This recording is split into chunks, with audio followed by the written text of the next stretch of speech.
Hello guys, कैसे आप सभी लोग बुक ऑफ स्क्वायर के एक और नए एपिसोड के साथ हाजिर हो। तो जैसा कि लास्ट एपिसोड में हम सभी ने देखा था, एम्पायर ने कहा था यंगर जू फैन तुम दोनों की अब यहाँ पर शादी होने वाली है, जो सुन के लू फैमिली के सभी लोग भी हैरान होने लगती है क्यों एम्पायर ने ऐसी बात कहा है। और दूसरी तरफ हमें इंपीरियल जेल का सीन दिखाया जाता है, जहाँ पर एक बंदा जेल गेट के सामने आते हुए अपनी गोल्डन टोकन को बाहर निकाल लेता है और कहता है ये इंपीरियल ऑर्डर है, इसीलिए मुझे अंदर जाने दो।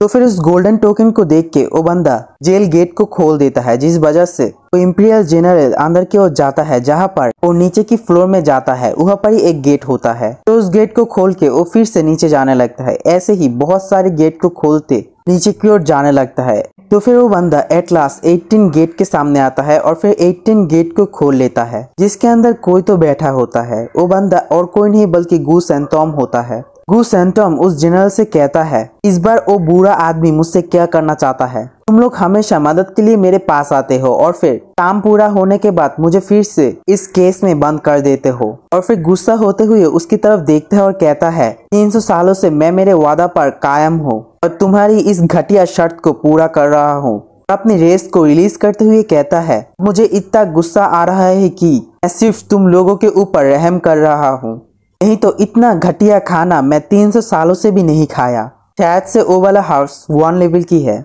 आखिरकार क्यों मुझे इतनी बुरी चीजें दे रही है? क्या मैं एक डिवाइन ड्रैगन नहीं हूँ? ये कह के अपने हाथ में जो 1 लेवल की फ्रूट था वो उस जनरल के तरफ फेंक मारता है, जिस वजह से वहाँ पर एक बहुत ज्यादा एनर्जी रिलीज होता है और उस केस में फ्रूट जाकर एक दरारें क्रिएट कर देता है। वो जनरल उस चीज को देख के मन के अंदर सोचने लगता है ये केस की हर एक चीज 7 गेट की divine taser black diamond rock से क्रिएट किया गया है, लेकिन इस बच्चे के लिए ये सारे चीज तो एक कागज की तरह है। अगर मैं इसके सामने कुछ गलत कह देता हूँ तो ये तो मुझे तुरंत ही मार डालेगा। फिर बहुत ज्यादा घबराते हुए से रिस्पेक्ट शो करने लगता है और कहता है sir goose and Tom please शांत हो जाए, मैं सिर्फ एम्पायर की ऑर्डर को अब तक पहुंचा रहा हूँ। एम्पायर ने कहा है फिलहाल एक बहुत ज्यादा ताकतवर आदमी है जो कि एम्पायर के खिलाफ है, आप सिर्फ उसे जाकर सबक सिखाए। तो फिर गूस एंड टॉम चिल्लाते हुए कहता है मैं नहीं जाऊंगा, मैं सिर्फ शाही परिवार को यानी कि एम्पायर फैमिली को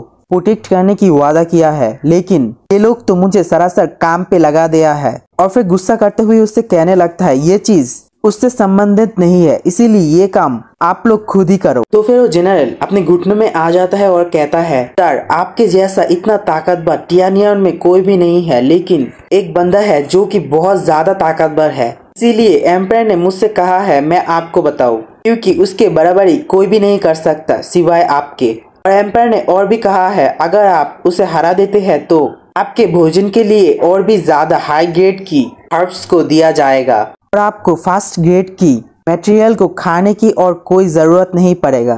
तो फिर ये बात सुन के गूस एंड टॉम खुश होते हुए कहता है तुम्हारा मतलब कौन सा ग्रेड? तो फिर जनरल कहता है 3रा ग्रेड। सभी के सभी हर्ब्स 3rd ग्रेड के मिलेंगे और फिर उनके अंदर आपको 4th ग्रेड भी मिल सकता है। तो फिर ये बात सुन के गूस एंड टॉम गुस्सा करते हुए कहता है क्या इसे आप सुधार कहते हैं? क्या एम्पायर ऐसे मुझे ट्रीट करेंगे कहा है? तो फिर वो जनरल कहता है ठीक है ठीक है, तो फिर हर दिन आपको 4th लेवल की हार्प्स मिलेंगे और फिर 5वें दिन आपको 6 लेवल की एक हार्प मिलेंगे। क्या आप इससे खुश है? तो फिर गूस एंड टॉम कहता है 6 लेवल की हार्प्स, ठीक है ये एक सौदा हुआ। और फिर खुश होने लगता है और फिर उससे पूछने लगता है क्या वो कौन है? आप लोगों ने पहले मुझसे उसके बारे में नहीं कहा है, आप किसी के पीछे है। हम लोग सिर्फ एम्पायर की गार्ड है, हम लोग नहीं जानते एम्पायर क्यों उसके पीछे है। और फिर हंसते हुए कहता है समय आने पर एम्पायर खुद ही बता देंगे क्यों एम्पायर आपसे उसे मरवाना चाहता है। तो फिर गूस एंड टॉम कहता है ठीक है, जब तक मेरा पेट फुल रहेगा मैं किसी को भी मारने के लिए तैयार हूँ। तो फिर दूसरी वाला सीन हमें पहले दिन की ही सीन दिखाया जाता है, जहाँ पर एम्पायर सभी लोगों से कहता है यूनिंग जूफेन आज प्रिंसेस और एबेन के नीचे बेस्ट स्टीवर्ड जूफेन की शादी होने वाली है। जो सुन के फिर से सभी लोग हैरान होने लगते हैं और फिर जहाँ पर जूफेन कहता है ऐसी बात है क्या? तो फिर मिस जिया एम्पायर से कहने लगता है योर मैजेस्टी। तो फिर इतना क्या ही पता है कि बीच में लास्ट यंग मास्टर आ जाता है और कहता है इंपीरियल फादर मैं बहुत दिनों से होली मेडन सोएंगर को पसंद करता हूँ, शाही पिता से हम लोगों की शादी करवाने के लिए कहता हूँ, प्लीज आप हम दोनों की शादी के लिए अनुमति दे दे। तो फिर ये सुन के सोएंगर बहुत ज्यादा हैरान होने लगती है और कहता है क्या तो फिर ये सुन के एम्पायर कहता है ठीक है, और मन के अंदर सोचने लगता है आज क्या हुआ, सभी लोग ही गिर रहा है और मेरी मसला तो हल होते ही जा रहा है। यहाँ पर मैं बहुत दिनों से सोच रहा हूँ कैसे लुन परिवार को लू फैमिली से अलग किया जाए, लेकिन यंग प्रिंस की ऐसी बात तो मेरे मसले को ही हल कर दिया। तो फिर सभी लोगों से कहता है ठीक है, मैं इस खुशी को दोनों खुशी में तकसील कर दूंगा इस खुशी वाले दिन में। बस मेरे फर्स्ट प्रिंस के साथ योंगर की शादी होने वाली है। और फिर मन में सोचने लगता है इस तरह से मैं जूफेन की गंदी चालों के अंदर से निकल पाऊंगा। जूफेन की चाल को उसके ऊपर ही डाल दूंगा और इस मौके का फायदा लूंगा। तो फिर एम्पायर ऐसी बात सुन के योंगर कहता है ओह नहीं, ऐसा नहीं हो सकता। इस बीच जूफेन योंगर का हाथ पकड़ते हुए कहता है चिंता मत करो, अब तुम मेरे साथ हो, ये कभी नहीं बदलेगा। ये सुनकर हमारा योंगर तो ब्लश करने लगती है। ये सब चीजें आगे से फर्स्ट प्रिंस भी देख रहा होता है और वो मन में सोचने लगता है मैंने इन दोनों को बहुत दिनों से प्यार करते हुए देखा है और अब मैं इंपीरियल फादर से मुझके और योंगर से शादी करने के लिए कह रहा हूँ, ये तो उसे चुराने की समान ही हुआ। और फिर जूफेन का डेविल वाला लुक को सोचते हुए घबराते हुए कहता है ये एक आम आदमी नहीं है जो कि अपनी लड़की को दूसरे के हवाले में कर देगा। ये हेवन के नीचे सबसे बेस्ट स्टीवर्ट है। मुझे नहीं लगता मैं ऐसे ही उसकी लड़की को चुरा पाऊंगा। क्या ये सब कुछ ठीक होगा? और फिर ये सोच कर ही बहुत ज्यादा घबराने लगता है। ये सारी चीज सभी फैमिली देख के अपनी सिर हिलाता है और सम्मति देता है। लेकिन जूफेन यहाँ पर बोल पड़ता है योर मैजेस्टी, कृपया आपके आदेश को वापस ले। जब से मैं और मिस शियोन साथ आए हैं तब से ही हम दोनों बहुत ज्यादा अच्छे रिलेशन में है। हम दोनों एक दूसरे के लिए ही है।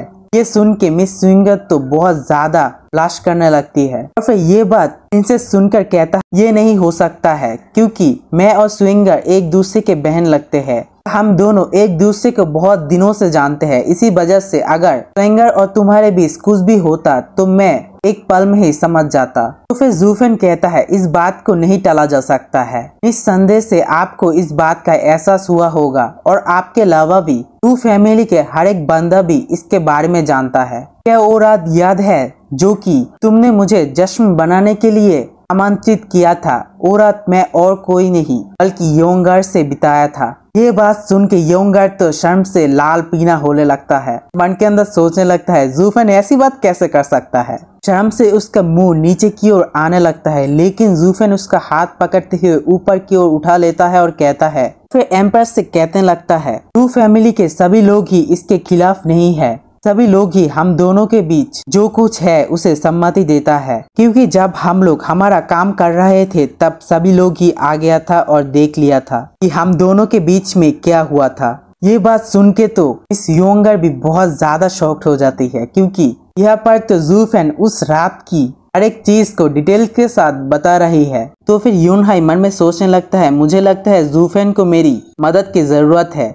वो भी एम्पायर से कहने लगता है एम्पायर ये बिल्कुल सही कह रहा है, मैं भी देखा था।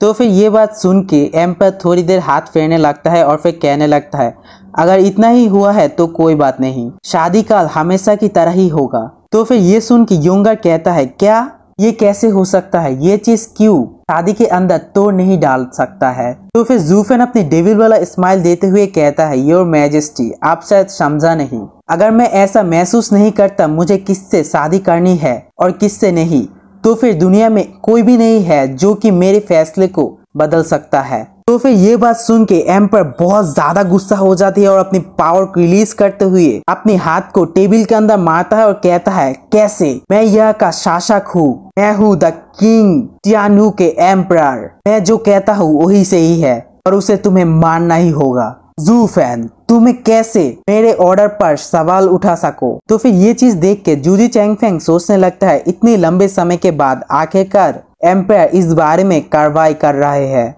तो फिर ये चीज देख के प्राइम मिनिस्टर भी खुश होने लगता है, लेकिन हमारा प्रिंसेस कहता है शाही पिता प्लीज शांत हो जाए, मैं और स्विंगर बहन है, अगर हमारा पति एक ही होगा तो ठीक है, मुझे इससे कोई भी मसला नहीं है, क्योंकि सेकंड प्रिंस कभी भी स्विंगर के लिए ठीक नहीं होगा, इसीलिए आप अपना आदेश वापस ले और प्लीज शांत हो जाए।